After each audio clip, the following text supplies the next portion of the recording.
Amen, amen. Oui, bien aimé, ce matin encore, nous allons continuer avec nos prédications que nous faisons ici à tout moment. Maintenant que je vous avais dit que nous sommes les chrétiens et nous suivrons les œuvres de nos pères, les apôtres. La manière que la Bible nous dit dans le livre d'Éphésiens 2, Éphésiens le chapitre 2, le verset 20 que nous lisons.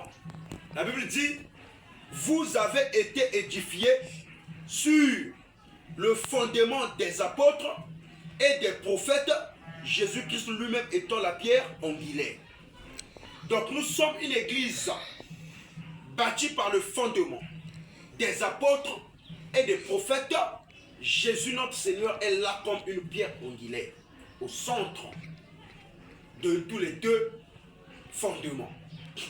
Donc nous sommes l'église de Jésus-Christ. Nous sommes l'église du roi des rois.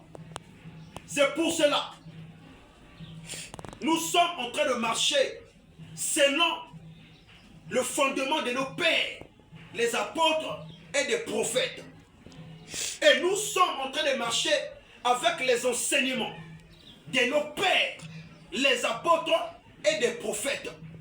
Or, parmi tous les enseignements, il y a la doctrine que les apôtres, nos pères et les prophètes avaient laissée.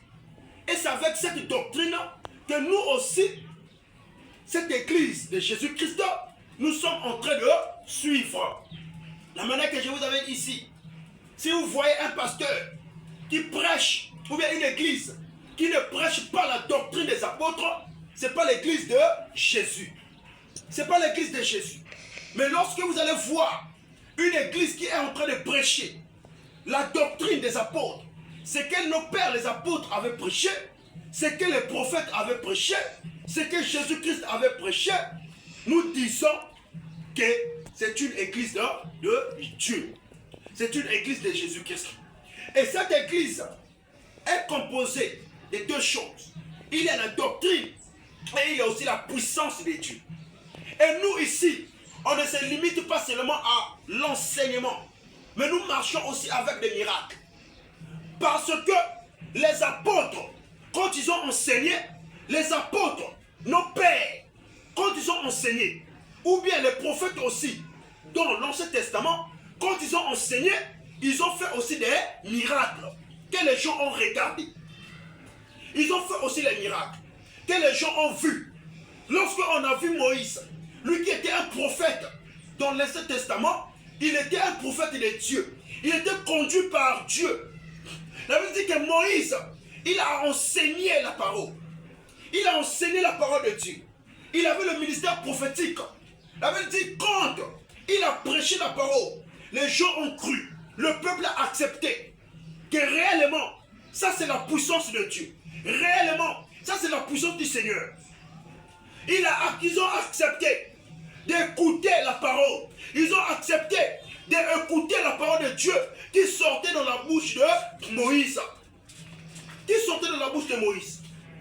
Et lorsque Moïse est sorti avec eux en Égypte, la Bible dit qu'ils étaient en train de partir vers le désert. Une fois arrivés devant la mer Rouge, la Bible dit qu'il n'y avait pas le chemin. Il n'y avait pas là où il faut partir.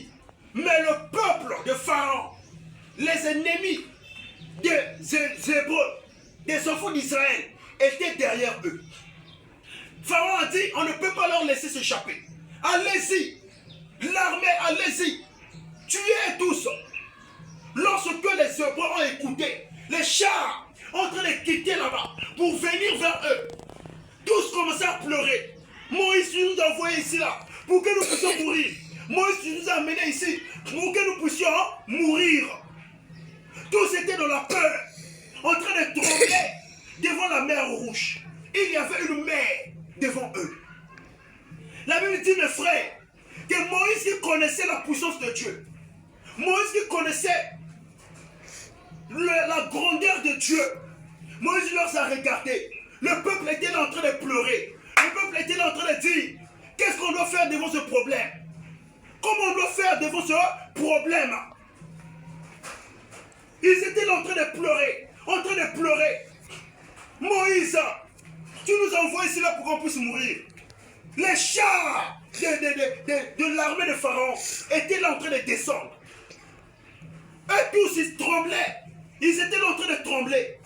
Moïse les a regardés. Lui qui connaissait la puissance de Dieu. Lui qui connaissait la grandeur de Dieu. Et c'est le même Dieu que nous aussi, nous sommes en train d'adorer. Parce que la Bible a dit ici, dans Ephésiens 2, le verset 20, vous étiez édifiés sur le fondement des apôtres et des prophètes. Donc Moïse fut un prophète. Donc nous suivrons aussi ce que Moïse avait enseigné. La foi de Moïse. Moïse a regardé. Le peuple était là en train de pleurer. Il a dit, oh, ne pleurez pas. Ne pleurez pas. Les Égyptiens que vous voyez, les Égyptiens que vous voyez, vous ne les verrez plus jamais. Vous ne les verrez plus jamais. Parce que Moïse avait la foi en Dieu. Moïse avait la foi. Donc il a enseigné et aussi les miracles a accompagné Moïse. Les miracles lui a suivi. Moïse a pris le bâton. Il a pris le bâton, mon frère. Faut garder, amène-moi le bâton là. Il a pris le bâton. Mon bien-aimé, il a pris le bâton. Comme ça. Moïse a pris le bâton. Il a dit, les Égyptiens que vous voyez, vous ne les verrez plus jamais. Ça, c'est la mer rouge qui était là. Il a pris le bâton, il a frappé. Paf! Sur la mer, viens prendre. Sur les eaux. La Bible dit, mon frère, que la mer, ça s'est divisé en deux. La mer rouge, ça s'est divisé en deux. La Bible dit que les Hébreux ont regardé ce miracle se produire devant eux. Ils ont dit, oui, on a un Dieu qui travaille, un Dieu qui fait. C'est comme toi, mon frère. Les problèmes peuvent arriver dans ta vie. Les problèmes peuvent surgir dans ta vie. Crois un Dieu de miracle. Nous ne prêchons pas seulement l'enseignement, mais nous marchons avec tous les deux. On a l'enseignement, on a la doctrine, on a aussi la puissance de Dieu. On a aussi les miracles qui nous accompagnent. On a aussi les miracles qui nous accompagnent. Et c'est ce que je suis en train de voir dans ma vie. Les miracles sont en train de s'accomplir dans ma vie. Mon bien-aimé, la Bible déclare que Moïse a frappé le bâton. La mer rouge, ça s'est divisé. Ça s'est divisé, mon frère. Allez appeler les enfants. Dis-leur de rentrer. Laissez. La mer rouge, ça s'est divisé en deux. La mer rouge, ça s'est divisé en deux. La Bible dit que les Hébreux, les enfants d'Israël, passèrent au milieu de la mer. Ils ont passé au milieu de la mer. Les ennemis, les Égyptiens, l'armée de Pharaon, lorsqu'ils étaient là, précipités dans la mer, la Bible dit que Dieu a reformé la mer. Dieu a fermé encore la mer. Ils sont morts dedans. Ils sont morts dedans. Pour dire quoi? Tous les ennemis qui nous attaquent, tous les ennemis qui s'attaquent, Dieu va leur précipiter dans la mort. Et toi, tu vas continuer ton chemin. Toi, tu vas continuer à vivre. Parce que tu as la puissance de Dieu en toi. Parce que tu as la grâce de Dieu en toi. Donc nous marchons avec les deux choses. Nous marchons avec l'enseignement, avec la doctrine, et nous marchons aussi avec la puissance, avec les miracles.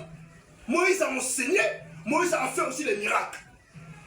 Donc c'est avec tous les deux que nous marchons. Avec tous les deux, mes frères.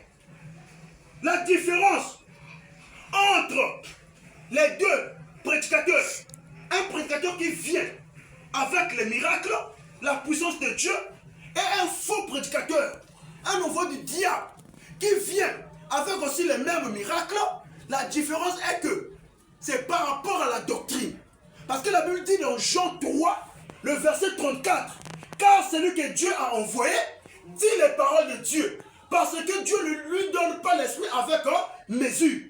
Donc celui que Dieu a envoyé va prêcher la doctrine des apôtres, va enseigner la doctrine des apôtres. Mais celui que Dieu n'a pas envoyé, un enfant du diable, un faux pasteur, un faux prophète, il va venir avec les miracles. Il peut faire marcher les paralytiques. Il peut même faire marcher les boiteux. Il peut ouvrir les yeux des aveugles. Mais, pour remarquer que c'est un envoi du diable, c'est lorsqu'on va voir ce qu'il prêche. Si la doctrine n'est pas fondée dans les Écritures, la doctrine n'est pas pour les apôtres et les prophètes, nous disons que c'est un envoi de Satan. Maintenant, pourquoi un véritable homme de Dieu? C'est lorsqu'il a tous les deux. Lorsqu'il a tous les deux. Il a la doctrine, l'enseignement, le fondement des apôtres, et il a aussi des miracles. C'est ce que le prophète Moïse avait fait. Ils sont passés, mes frères. Les ennemis sont morts. Moïse est passé avec tous les peuples qui étaient derrière lui. Donc le miracle lui a accompagné aussi. C'est pour ça ce matin nous avons un thème. Un thème que Dieu a mis dans mon cœur, afin que nous puissions partager ensemble avec vous. Le thème s'intitule « Activez la puissance de Dieu qui est en vous ». Activez la puissance de Dieu qui est en vous. C'est le thème de ce matin. Activez la puissance de Dieu qui est en vous. Nous allons lire dans le livre des Actes des Apôtres. Pour connaître d'abord la puissance là, c'est quoi? Nous prenons dans Actes des Apôtres. Nous sommes dans Acte 1, le verset 8. Nous sommes dans Acte 1, le verset 8. Nous sommes dans Acte 1. Quoi? Pourquoi vous le poussez?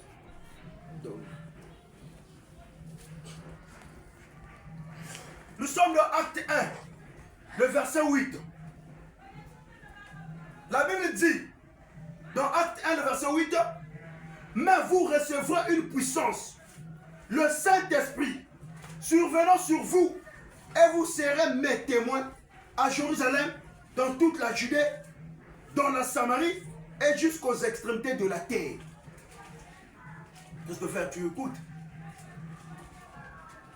Mais vous recevrez une puissance, le Saint-Esprit. Donc, la puissance que tu dois activer en toi, la puissance qui est en nous, c'est le Saint-Esprit. C'est le Saint-Esprit qui est en nous. Dieu avait promis, le Seigneur Jésus-Christ, il avait promis aux disciples que vous allez recevoir une puissance et vous allez être mes témoins partout dans le monde entier. Vous allez être mes témoins. Et le jour de la Pentecôte, la Bible dit que les apôtres, ils n'avaient pas encore reçu l'Esprit. Ils étaient tous assemblés dans la chambre haute, rassemblés dans la chambre haute, en train de prier, en train d'attendre le Saint-Esprit, en train d'attendre la puissance. En train d'attendre la puissance. La Bible dit, mes frères, la Bible dit que lorsque la puissance de Dieu est venue dans leur vie, lorsque le Saint-Esprit est rentré dans leur vie, le jour de la Pentecôte, la Bible dit qu'ils ont commencé de parler à d'autres langues. Et Pierre, qui avait reçu cette puissance, il est sorti devant la porte de l'église. Et quand il est sorti, Pierre a commencé à annoncer la parole. Il avait commencé de prêcher la parole. Il a commencé de prononcer la parole. De dire ce que Dieu lui a dit de dire. La Bible dit que quand Pierre est sorti, il a commencé de prêcher. Il a commencé de prêcher. Beaucoup de gens qui refusaient le Seigneur, beaucoup de gens qui ne croyaient pas au Seigneur, ils ont dit, Dieu écoute. Beaucoup de gens qui ne connaissaient pas la parole, ils ont dit, mais tu nous as dit que Jésus est le Fils de Dieu. Tu nous as prêché la parole. Nous avons cru à toi. Qu'est-ce qu'on doit faire pour que nous puissions être sauvés? Qu'est-ce qu'on doit faire pour que nous puissions être sauvés? La Bible dit, mes frères, les gens là ont dit, qu'est-ce qu'on doit faire pour que nous puissions être sauvés? Jésus leur a dit, répentez-vous et que chacun de vous soit baptisé au nom du Seigneur Jésus-Christ. Et vous allez recevoir le don du Saint-Esprit. Vous allez recevoir la puissance de Dieu. Vous allez recevoir la puissance de Dieu. Donc l'apôtre Pierre, qui avait la puissance, l'apôtre Pierre, qui était rempli de la puissance de Dieu. Il a enseigné la parole, mais il a aussi fait des miracles. Il a aussi fait des miracles. La preuve est que lorsque la sœur Tabitha, la sœur Dorcas, qui était malade, la Bible dit que cette sœur est tombée malade, Tabitha, qui faisait des aumônes, qui partageait beaucoup de choses aux gens, des pannes, des tissus, et donnait aux gens. Toi qui connais. Tu vois, il donnait, il partageait des pannes aux gens. La Bible dit, mes frères, que la sœur Tabitha, la sœur Dorcas, elle était tombée malade. Elle était dans la ville de Chopé. Et lorsqu'elle était tombée malade, elle était morte. Cette maladie lui avait conduit à la mort. Cette maladie lui avait conduit à la mort. Et lorsqu'elle était morte, la Bible dit que cette sœur, elle ne pouvait plus parler, elle ne pouvait faire quelque chose. Parce qu'elle était morte. Et quand elle était morte, la Bible déclare, mes frères, que les gens étaient là en train de pleurer. Les gens étaient là en train de dire que notre sœur était avec nous. La sœur Tabitha, la sœur Dorcas, elle était avec nous. Mais elle est morte. Nous avons besoin de cette sœur. Elle qui nous partageait les tissus, elle qui nous partageait les pales. Les veuves étaient là en train de pleurer la sœur Dorcas, en train de pleurer la sœur Tabitha. La Bible dit que comme Chopé n'était pas loin de Lydde, de la ville de Lydde, la Bible dit que les gens ont compris, ils ont écouté que l'apôtre Pierre est dans cette ville-là. Ils ont dit on ne peut pas laisser. Nous allons appeler Pierre.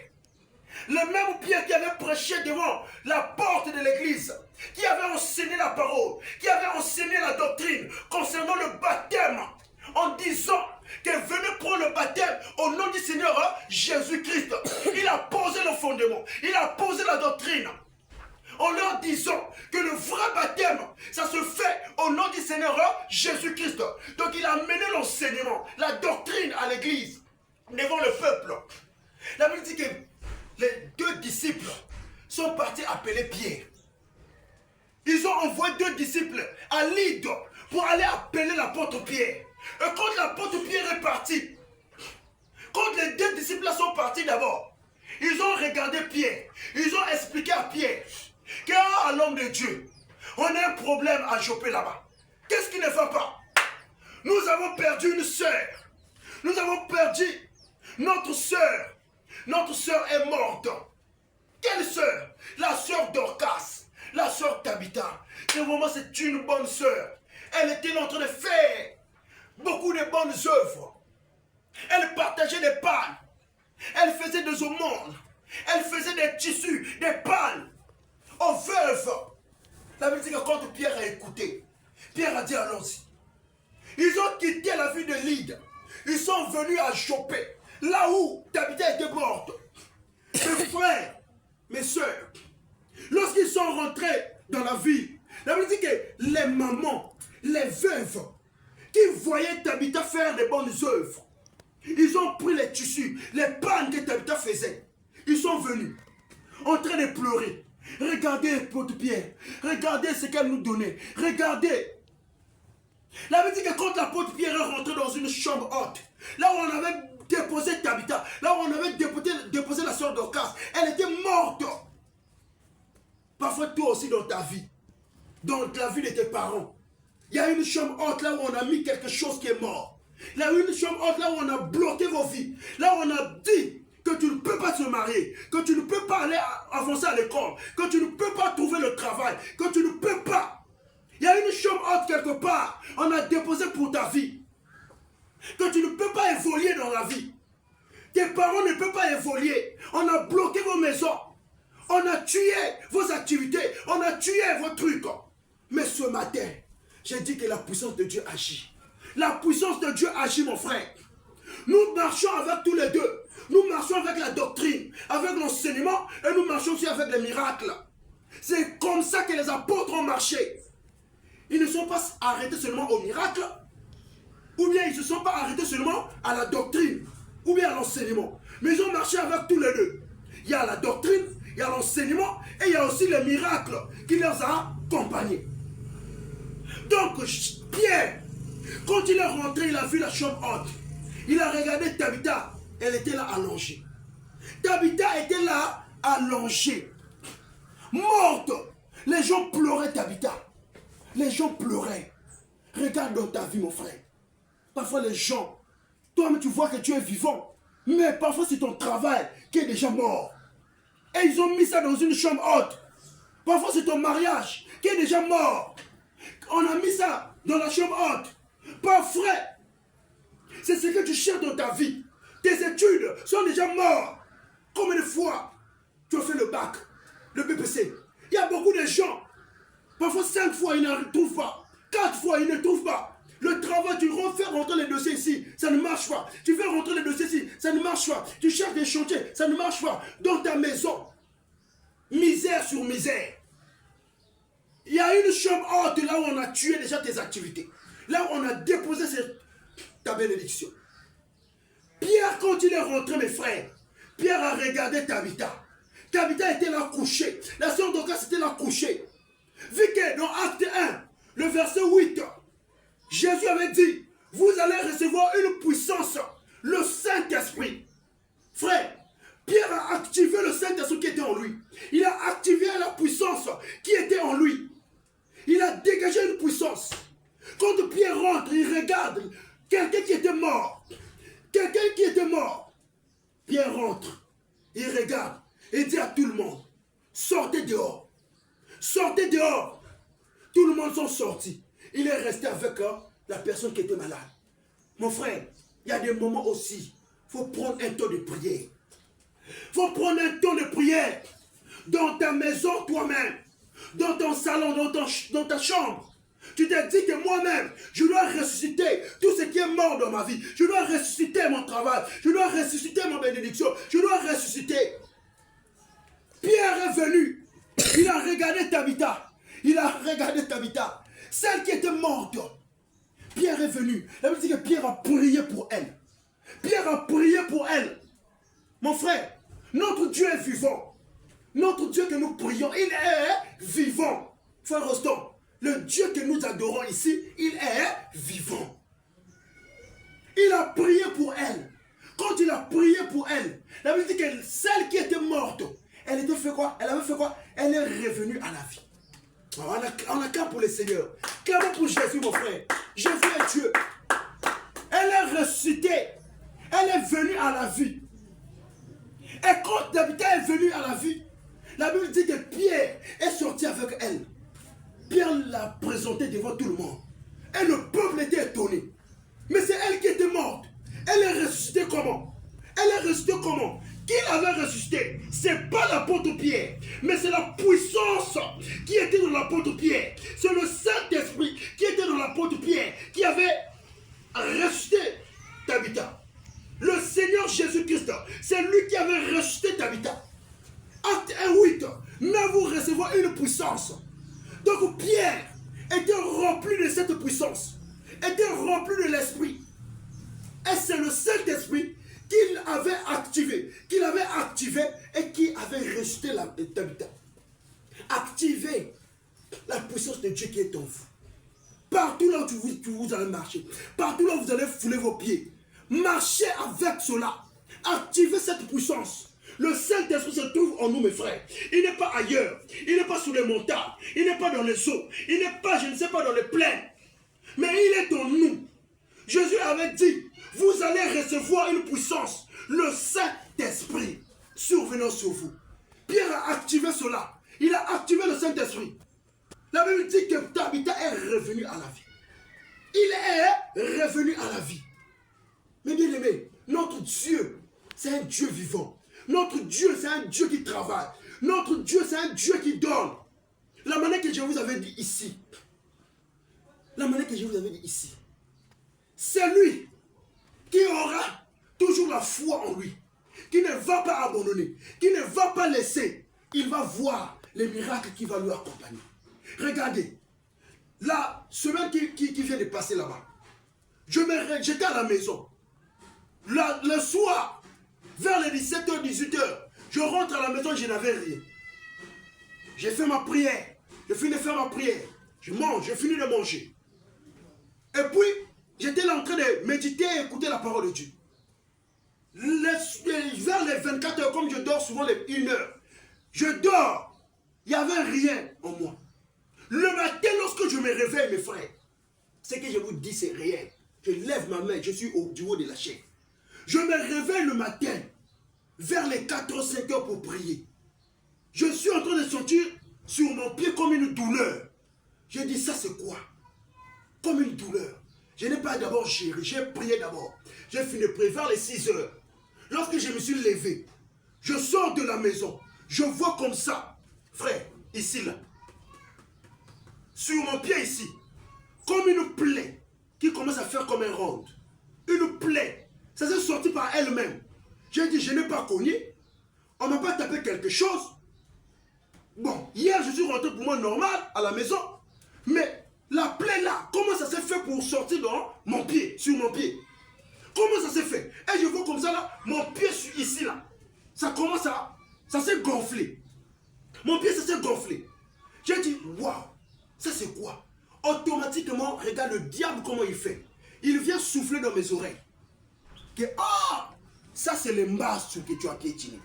Ça c'est le mbassou. Parce que les gens disent que le mbassou, quand tu piétines ça, ça commence par une petite plaie et puis ça fait gonfler les pieds. Donc ça c'est le mbassou que tu as piétiné. Automatiquement, quand j'ai écouté comme ça, l'Esprit de Dieu qui est en moi, la puissance de Dieu qui est en moi, le Saint-Esprit qui est en moi, m'a rassuré que ce n'est pas le mbassou. Parce qu'un chrétien ne peut pas piétiner les mbassou. Les mbassou que les gens piétinent là, moi je ne peux pas piétiner ça. Automatiquement j'ai dit, arrière de moi Satan, arrière de moi Satan, j'ai la puissance de Dieu en moi. Je ne peux pas piétiner les mbassou. Ce n'est pas les mbassou. J'ai dit, même si c'est les mbassou, ça ne peut jamais m'atteindre. Parce que la Bible a dit, vous allez marcher sur les scorpions, sur les serpents et sur toute la puissance de l'ennemi. Rien ne pourra vous nuire. Rien ne pourra vous nuire. Partout là où vous allez marcher. J'ai dit, ce n'est pas les mbassou. Frère, je vous dis la vérité. Nous marchons avec tous les deux, mes frères. Nous marchons avec l'enseignement, avec la doctrine des apôtres et des prophètes. Nous marchons aussi avec les miracles. Les dons des miracles nous accompagnent aussi dans ce ministère. Frère, j'ai pris ma main, frère Christopher. J'ai pris ma main. Ayez cette foi, mes frères. Vous allez vaincre le diable. Vous allez vaincre Satan. Partout là où vous allez partir. J'ai pris ma main. J'étais là dans mon salon. J'ai pris ma main. J'ai posé ma main sur mon pied. J'ai dit, Seigneur Jésus, toi qui avais dit que vous imposerez, voici les miracles qui accompagneront ceux qui auront cru en ton nom. Vous imposerez les mains aux malades et les malades seront guéris. J'ai dit, Seigneur, la plaie là est sortie de mon pied. J'écoute les gens qui disent qu'il y a des masses, il y a des sorciers qui jettent les mauvaises choses sur les gens, dans les routes, dans les parcelles, partout, pour que les gens piétinent. Le plaie au pied puisse gonfler. Seigneur, j'ai dit, par ton nom Jésus, que si c'est les masses, si c'est quoi, je ne sais pas qu'est-ce qui est rentré dans mon pied. Je déclare maintenant, au nom de Jésus-Christ, que cette chose puisse me lâcher. Que mon pied puisse redevenir normal, la manière que mon pied était hier. J'ai signé la prière au nom de Jésus-Christ. J'ai dit Amen. Mon bien-aimé, le pied était là gonflé avec la plaie. J'ai dit, je dois porter mon chaussure. Je ne dois pas porter les sandales. Je dois porter mon chaussure pour faire croire au Satan, au diable, que je n'ai rien dans mon pied. J'ai pris mes chaussures, j'ai porté. J'ai porté. Je suis sorti de la maison. Je marche avec fierté. J'ai enlevé les idées. J'ai dit, le Seigneur a déjà fait. Mon bien-aimé, quand je suis parti, là où j'étais parti dans mes activités, rentrant à la maison, j'avais même oublié que j'avais une plaie là. Quand je rentre à la maison, mon frère, vers le soir, j'enlève les chaussures, j'avais même oublié. Je fais quelque chose à manger, je mange, je finis de manger. La voix me dit, oh, mais tu avais une plaie là. Je regarde comme ça là. le pied, ça s'est, comment dirais-je, le pied n'est plus gonflé. Ça veut dire que ce n'était plus la manière que c'était avant. Je vois comme ça, là, la plaie en question, ça commence à diminuer. J'ai dit, merci Seigneur. Merci Seigneur. Le soir, j'ai fait ma prière, je me suis allongé jusqu'au demain le matin.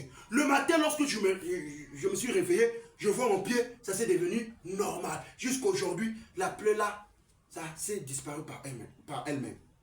La plaie est partie par elle-même. La plaie est partie par elle-même.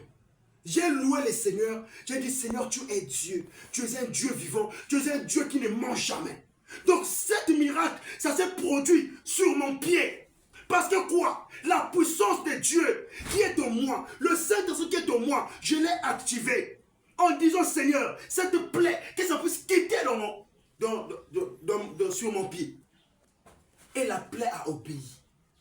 La plaie est partie. Aujourd'hui, je suis là avec les soldats, avec mes chaussures. Je suis là avec mes baskets. Je suis en train de marcher. Je suis en train de vivre. Je suis en train de faire tout ce que je fais. Vous voyez, ayez la foi en Jésus. Jésus est notre Dieu. C'est lui qui peut vous donner la victoire. À tout combat. À tout combat, je vous dis bien. À tout combat. Jésus ne ment jamais, mes frères. Jésus ne ment jamais. Il avait dit, tout ce que vous demanderez par la prière avec foi, vous allez recevoir cela. Dans Matthieu 21, le verset 22. Vous allez recevoir cela. Donc nous marchons avec la doctrine, nous marchons aussi avec les miracles. Notre Dieu, c'est un Dieu qui n'a pas de limites. On ne peut pas limiter Dieu. Mais Dieu fait des choses que les gens ne peuvent pas comprendre. Regardez l'apôtre Paul. La Bible dit que quand l'apôtre Paul faisait des voyages, l'apôtre Paul, qui était un serviteur, qui avait le Saint-Esprit, qui était rempli de l'Esprit de Dieu. Lorsque l'apôtre Paul faisait des voyages pour aller prêcher la parole, un jour, l'apôtre Paul est parti. Là où il partait avec ses frères, ils étaient au bord de la mer. La Bible dit qu'il y avait la froid. Il y avait la froid. L'apôtre Paul, il a dit, qu'est-ce que je dois faire? Je dois aller chercher les bois pour que je puisse me réchauffer. Allumer le feu pour que je puisse aller m'asseoir à côté du feu pour que je puisse me réchauffer. La Bible dit, frère, c'est dans Actes, le chapitre 28, à partir du premier verset, jusqu'à peut-être au verset 15 comme ça. L'apôtre Pierre a pris les bois, il est parti ramasser les bois. Il a amené les bois, il a arrangé les bois pour qu'il puisse allumer le feu. La Bible dit que quand il allumait le feu, par cette chaleur, au milieu des bois, il y avait une vipère. Vous connaissez la vipère? La vipère. Vous connaissez la vipère? Forreston, c'est quoi? C'est le serpent. Donc il y avait un serpent qui était au milieu des bois. Mais l'apôtre Paul, qui était rempli de l'Esprit de Dieu, qui avait la puissance de Dieu, quand il a allumé le feu, le serpent est sorti dans les bois. La Bible dit que le serpent s'est accroché sur la main de l'apôtre Paul. Paul a regardé le serpent sur sa main. Paul a regardé le serpent sur sa main. Paul n'a pas paniqué. Paul n'a pas paniqué. Si c'était aujourd'hui les chrétiens d'aujourd'hui, les gens d'aujourd'hui, ils voulaient fouiller ma main. Paul n'a pas paniqué. La Bible dit que le serpent là a mordu Paul. Taf! Bien aimé. Le serpent a mordu Paul. Paf! Paul a regardé le serpent. Il a regardé dans son bras. Il a regardé le serpent. Les gens qui étaient là, les barbares. La Bible dit que les païens, les gens qui ne croyaient pas en Dieu, quand ils l'ont regardé, Paul, avec le serpent sur son bras, sur son bras, et le serpent a mordu Paul. Les gens là commencent à dire, là vraiment il va mourir. Là vraiment on va voir si le Dieu qu'il prie là, c'est un vrai Dieu. Ils ont dit que là maintenant il va mourir. Mais Paul, qui connaissait le Dieu qu'il servait, qui connaissait la puissance de Dieu, les miracles de Dieu, Paul a dit, il était là calme, en train d'observer, La Bible dit que Paul secoua les serpents dans le feu. Donc il a bougé sa main. Il a activé cette puissance qui était en lui. Il a bougé sa main. Ça veut dire que le serpent qui tape sur les bras de Paul est parti rentrer dans le feu. Il est resté avec les venins. Les venins du serpent, de la vipère, est resté dans son corps. Mais Paul n'a pas précipité que non, le serpent m'a mordu. Amenez les caoutchoucs, amenez les fils, venez m'attacher ici pour que les venin ne puissent pas descendre. Il n'a pas paniqué. Il n'a pas dit cela. Il n'a pas dit non, allez-y chercher les feuilles pour que je puisse les médicaments, pour que je puisse mettre là où il m'a mordu, là où le serpent m'a mordu. Non, non mes frères, ayez la foi en Jésus. Activez la puissance de Dieu qui est en vous. C'est ça notre thème. Active la puissance de Dieu qui est en vous. Acte 1, le verset 8. Mais vous recevrez une puissance, le Saint-Esprit survenant sur vous, et vous serez mes témoins partout dans le monde entier. C'est cette puissance qui est en nous, mes frères. Le Saint-Esprit qui était dans Paul, c'est le même Saint-Esprit qui est en nous. C'est Paul qui a posé le fondement. Paul a prêché la parole. Paul a prêché la doctrine. Mais il ne s'était pas arrêté seulement à la doctrine. Il est parti aussi au miracle. Et c'est le même miracle qui nous suit aussi. C'est le même miracle qui me suit. Quand je prie pour quelqu'un, je suis en train de voir ça aujourd'hui. Regardez, frère. Paul a secoué le serpent. Le serpent est tombé dans le feu. Paul était là.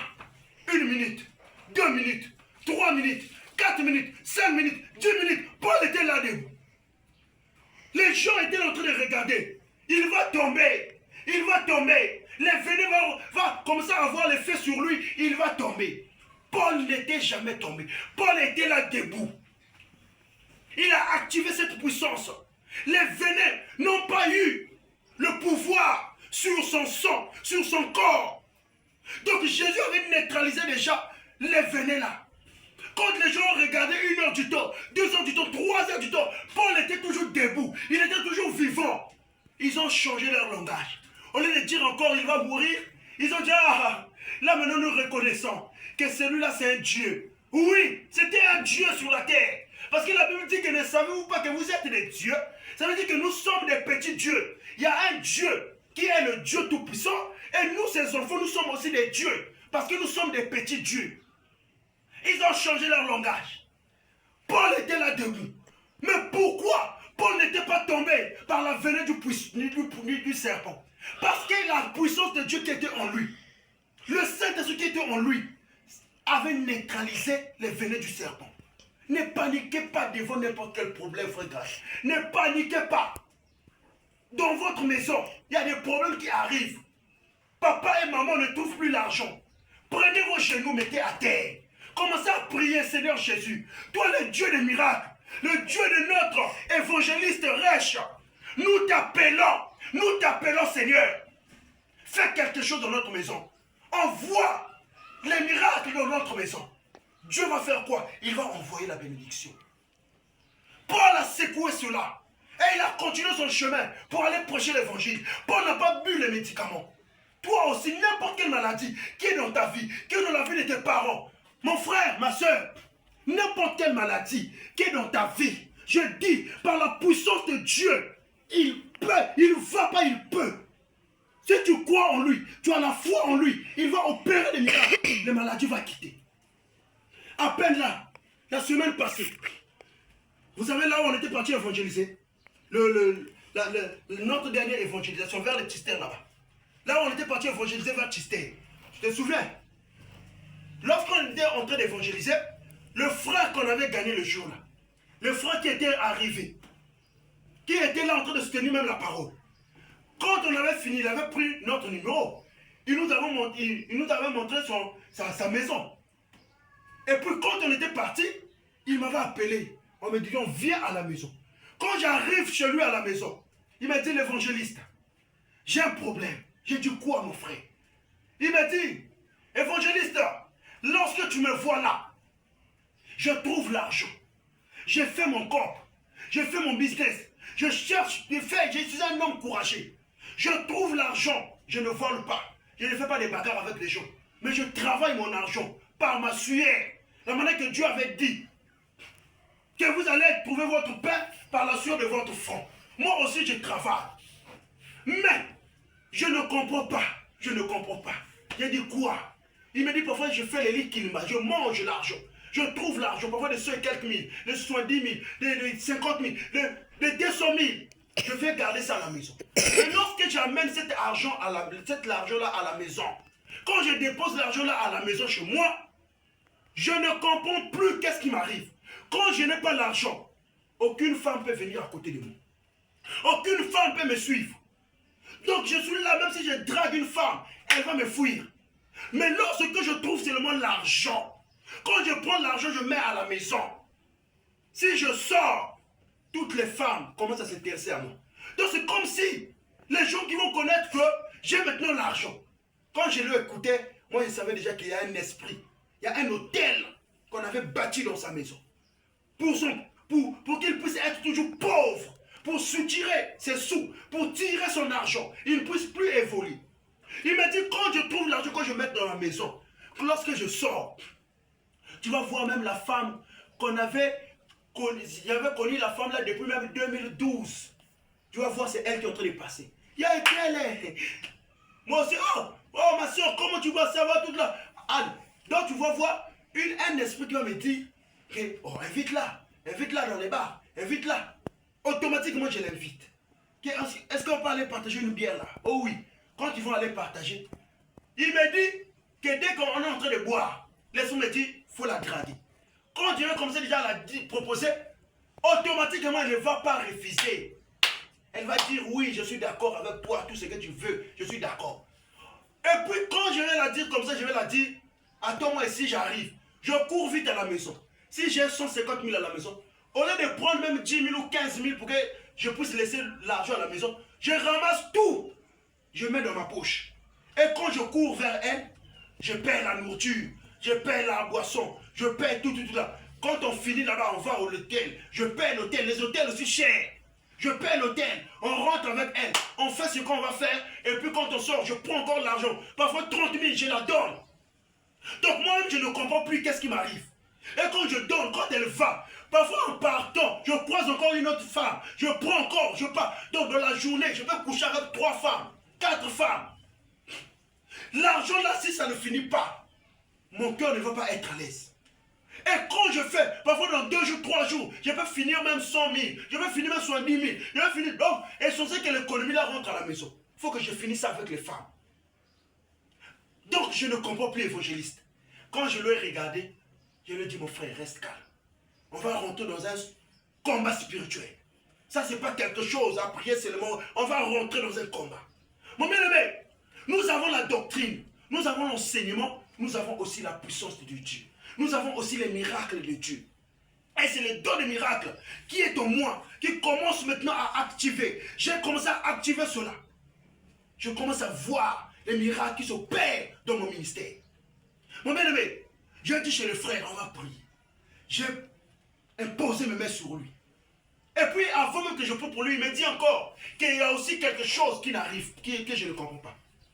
Chaque soir, quand je dors, dès que ça arrive 1 heure, il faut que le sommeil me fouille. Jusqu'à demain matin, je ne dors plus, c'est seulement l'insomnie. Je ne dors plus, je n'ai pas sommeil. Et je sens, c'est comme si des mauvais esprits dans la maison. J'ai dit d'accord, on va prier. J'ai pris ma main, j'ai imposé sur sa tête. J'ai dit, oh Seigneur Jésus, toi le Dieu de miracles, toi le Dieu de miracles, le don que tu as mis en moi, que ça puisse s'exploser dans ce frère. Que les esprits impurs qui viennent lui attaquer, qui viennent lui séduire, que ça puisse quitter dans sa maison, que ça puisse quitter dans sa vie. Mon bien-aimé, j'ai prié pour le frère. J'ai dit, tous les esprits de la prostitution, les esprits de la pauvreté, qui tuent son argent, l'hôtel qu'on avait bâti dans sa maison, je casse maintenant cela au nom de Jésus-Christ. J'ai signé ma prière au nom de Jésus. J'ai dit Amen. J'ai dit chez le frère, il va commencer à te suivre et on va commencer à continuer à prier. Mon bien-aimé, quand je suis sorti de la maison, quand je suis parti, le dimanche qui était passé là, j'arrive là-bas le soir, quand les femmes m'arrivent, il vient à l'évangéliste, il vient m'embrasser. Il dit viens. Depuis beaucoup de mois, je ne dors pas. J'ai fait des insomnies. Mais depuis que tu avais mis tes pieds dans ma parcelle, quand tu as prié pour moi, je dors comme un bébé. C'est-à-dire que le sommeil arrive dans ma vie, je dors comme... Ah, clame pour le Seigneur, frère. Clame pour Jésus. Il dit, je dors comme un bébé. Le sommeil m'arrive. Les esprits là ne me tourmentent plus. Je commence à faire mes économies. J'ai dit, c'était un hôtel qu'on avait planté sur toi, afin qu'on puisse te tirer l'argent. Quand tu trouves l'argent, tu ne peux pas réaliser de bonnes choses. C'est-à-dire que, afin que l'esprit de la pauvreté puisse être toujours en toi. Vous voyez, puisse être toujours en toi. Donc les esprits de la prostitution là, ça va te quitter. Je vais t'orienter, tu vas trouver une femme, que tu vas se marier avec elle et tu vas marcher dans le chemin du Seigneur. Il m'a dit merci évangéliste. On va continuer là. Je suis avec lui. On est en train de passer dans les temps de prière avec lui. Je suis avec lui. Le frère dort maintenant à l'aise. Pourquoi? Parce que les miracles qui a accompagné les apôtres, c'est les mêmes miracles aussi qui m'accompagnent et qui commencent à me suivre jusqu'au jour que je dois quitter la terre. Donc, activez la puissance de Dieu qui est en vous. Dieu ne ment jamais, mes frères. Il est notre Seigneur. Il est notre Dieu. Il a la puissance. Il a la puissance. Paul a prêché. Paul a fait aussi des miracles. Paul a prêché. Paul a fait des miracles. C'est pour cela que je vous dis, regardez, entre les deux prédicateurs, ça c'est deux personnes. Deux personnes. Celui-là, il prie, il prêche Jésus. Il prêche Jésus. Celui-là ici, il vient, il prêche Jésus. Maintenant, entre les deux, celui-là vient avec les miracles. Les miracles. Il guérit les aveugles. Il ouvre les yeux des aveugles. Il fait marcher les paralytiques. Il chasse les démons. Celui-là aussi, il vient avec les mêmes miracles. Avec les mêmes miracles. Lui-là aussi, il chasse les démons. Il fait marcher les paralytiques. Il fait tout ce que celui-là aussi fait. Mais non, lui-là, c'est un véritable envoyé de Dieu. Lui-là, il a reçu un appel divin. C'est un véritable envoyé de Dieu. C'est un véritable envoyé. C'est un véritable envoyé. Celui-là, c'est un faux. Celui-là, c'est un faux. C'est un faux qui travaille avec des mauvais esprits. Mais entre tous les deux groupes, celui-là, il fait les miracles là, avec la puissance de Dieu, comme moi je le fais aujourd'hui. Avec le Saint-Esprit, il fait les miracles. Il ouvre les yeux des aveugles. Il fait marcher les paralytiques. Celui-là. Mais il prie, il prêche au nom de Jésus. Maintenant, celui-là, la manière que la Bible a dit dans Matthieu 24, le verset 24, car il s'élèvera des faux Christ et des faux prophètes. Ils viendront, ils vont faire des grands prodiges, des miracles, au point où même de séduire s'il était possible même des élus. Lui-là, il vient avec le nom de Jésus. Or, c'est un faux. C'est un faux. Il fait avec la magie. Il fait avec la puissance de Satan. Mais lui aussi, il fait marcher les paralytiques. Il guérit les malades. Il fait des miracles. Maintenant, entre tous les deux, toi étant des chrétiens, pour connaître le véritable, c'est lui qui a le vrai Jésus. C'est lui qui a le vrai Jésus. C'est concernant maintenant la doctrine des apôtres. C'est concernant maintenant le fondement. C'est concernant maintenant les fondements. Parce que la Bible dit, dans Jean 3, le verset 34, c'est lui que Dieu a envoyé, dit les paroles de Dieu, et que Dieu lui donne l'esprit sans mesure. Donc lui là, qui est vérité là, qui est vrai là, il fait des miracles là. Maintenant lui, il vient avec la doctrine. Avec la doctrine. L'enseignement des apôtres. Donc tout ce que les apôtres avaient enseigné, lui aussi il enseigne ça correctement. Il prend ça correctement. Et c'est ce que nous ici on fait. Nous baptisons au nom du Seigneur Jésus-Christ. Vous voyez, nous baptisons au nom du Seigneur Jésus-Christ. Nous ne baptisons pas dans les baptistères. Nous ne permettons pas les femmes qui prêchent la parole de Dieu. C'est ça que nous aussi on fait. Donc lui il enseigne la même prédication, la même évangile avec les apôtres et les prophètes. Maintenant, lui là qui est faux là, il s'arrête seulement au miracle là.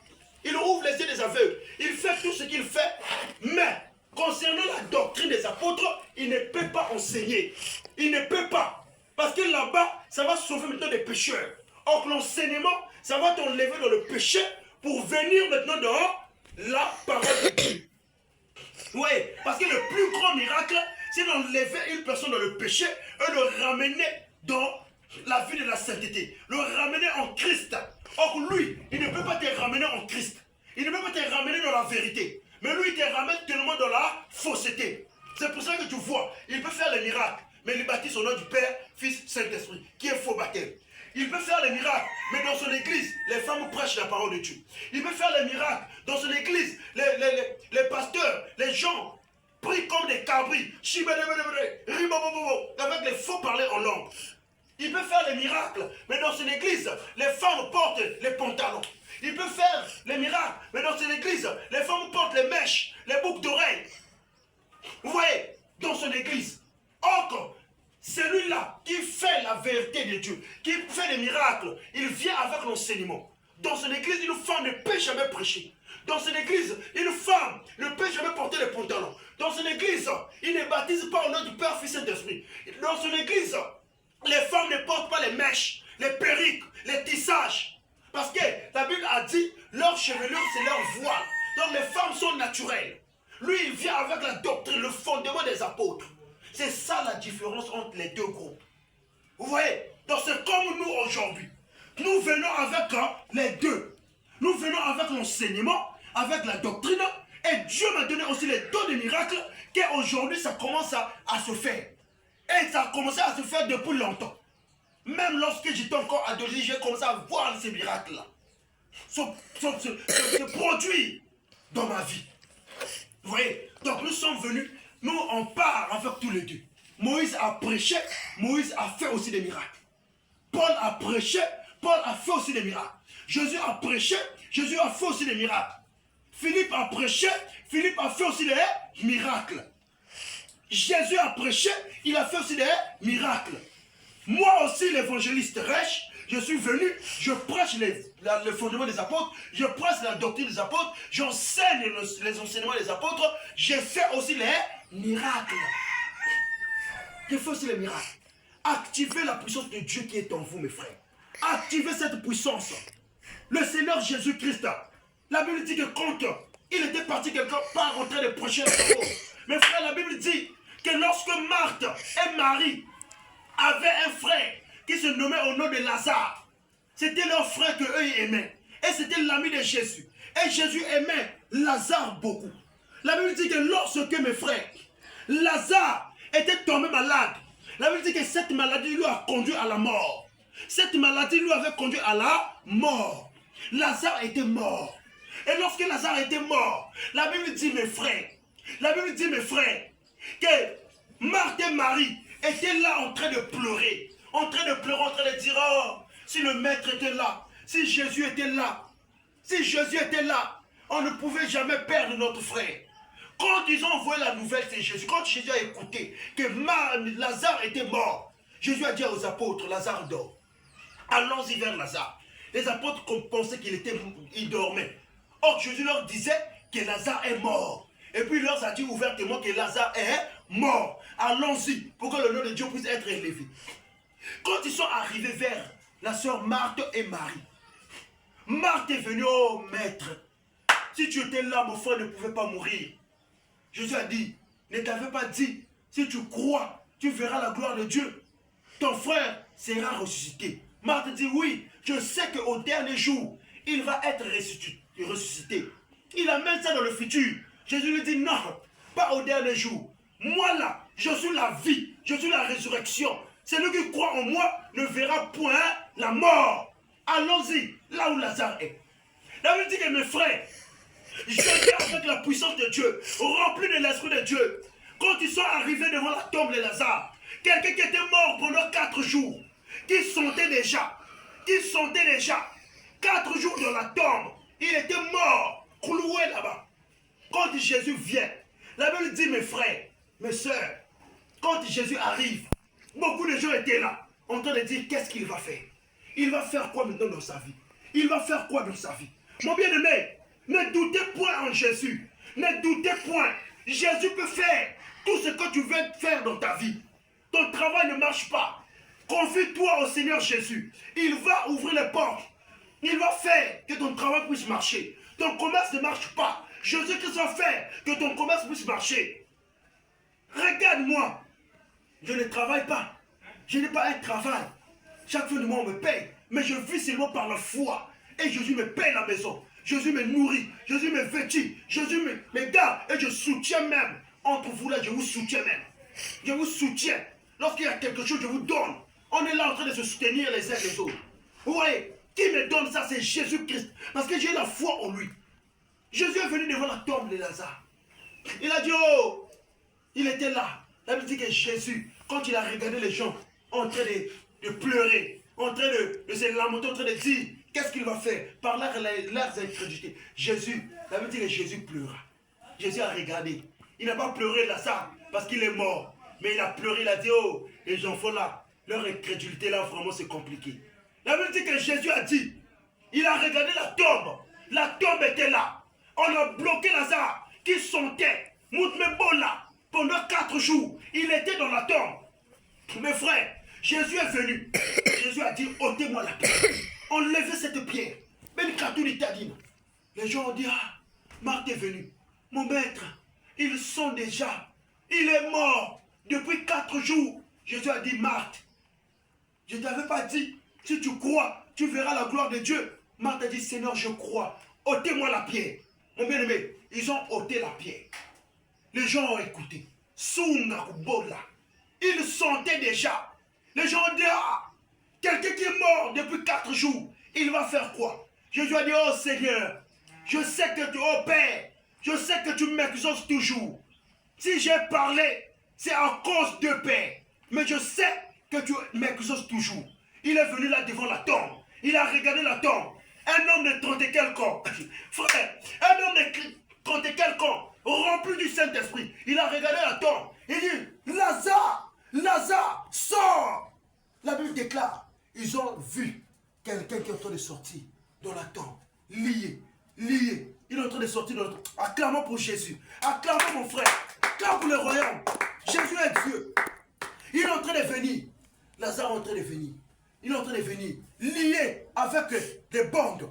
Les gens ont vu. Ils ont dit, ah, ça c'est quoi ça? Quelqu'un qui était mort pendant 4 jours. Pour dire quoi? Nos problèmes qui sont morts. Jésus va ramener ça à la vie. Jésus va ressusciter ça. Ton travail, Jésus va ressusciter. Tu ne mets pas au monde. Confie-toi vers le Seigneur, ma soeur. Tu ne mets pas au monde. Ne va pas voir les féticheurs. Ne va pas voir les charlatans. Ne va pas voir les marabouts. Ne va pas voir les marabouts. Ne rentre pas dans les maisons des charlatans. Confie-toi en Dieu que je prêche, en Jésus-Christ. Lui qui donne les enfants. Lui qui avait donné Sarah, un enfant, Isaac, elle qui était stérile pendant beaucoup des années. Mais à l'âge de 99 ans, la Bible dit que Sarah a enfanté un enfant. C'est le même Dieu qui avait donné Anne, l'enfant. Anne qui était stérile. On se moquait de Anne. Mais lorsque Anne s'est confiée à Dieu, la Bible dit qu'Anne aussi a reçu un enfant qui était le prophète Samuel. Pour dire quoi? Toi aussi qui pleures, qui cherches des enfants, confie-toi au Dieu que je prêche. Confie-toi en Jésus-Christ. Lui-même, il va te donner aussi l'enfant. Et la foi en lui. La Bible dit, Lazare est sorti. Lazare est sorti. Quand les gens regardaient, les gens ont cru. Jésus a dit, déliez-le. Parce qu'il était bloqué par les liens. Comme aujourd'hui, dans nos familles, il y a beaucoup de gens qui sont liés par les liens de la cigarette, les liens de chanvre, les liens de l'ivrognerie, les liens de la prostitution. Les liens de quoi? Oh, ce matin, je dis, sois délié au nom de Jésus-Christ. Ils ont dit, Jésus a dit, déliez-le. On a délié Lazare. On a délié.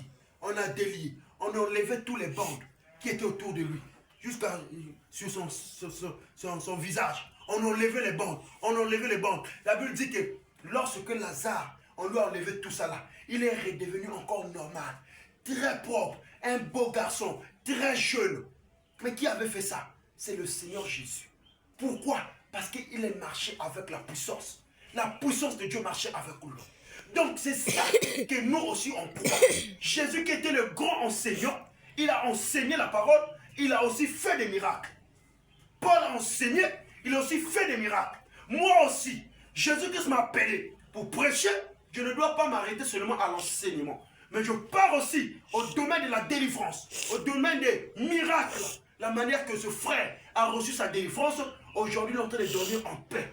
Parce que quoi? La puissance de Dieu qui est en moi a travaillé dans sa vie pour chasser l'esprit de la prostitution, pour chasser l'esprit de la pauvreté, pour chasser l'esprit de l'insomnie qui l'a embêté. Là, le frère est devenu normal, il est en train de dormir tranquillement. Il a témoigné la grandeur de Dieu. Il a dit, oh, Jésus est Seigneur. Il a dit, mon frère, Jésus est Seigneur. Je suis en train de dormir maintenant normal. Pour dire quoi, mes frères? Notre église, ça ne se limite pas seulement à l'enseignement, mais avec aussi des miracles, avec aussi la puissance de Dieu.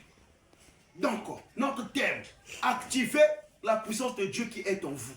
Et nous avons lu dans Acte 1, le verset 8, là où la Bible dit, mais vous recevez une puissance, le Saint-Esprit survenant sur vous, et vous serez mes témoins à Jérusalem, dans toute la Judée, dans la Samarie, et jusqu'aux extrémités de la terre. Donc la puissance là, c'est le Saint-Esprit. Quand Pierre a reçu ça, Pierre a activé la puissance. Les miracles l'ont accompagné. La puissance de Dieu l'ont accompagné. Paul aussi, Philippe aussi, tous les apôtres, les prophètes, tous, ils ont manifesté cela. Et aujourd'hui, ils sont partis dans le repos éternel. Et nous qui sommes restés, cette même puissance aussi est en nous. Et c'est lui qui est en train de m'accompagner aussi. Afin que les miracles aussi puissent m'accompagner. Parole du Seigneur. Amen. On a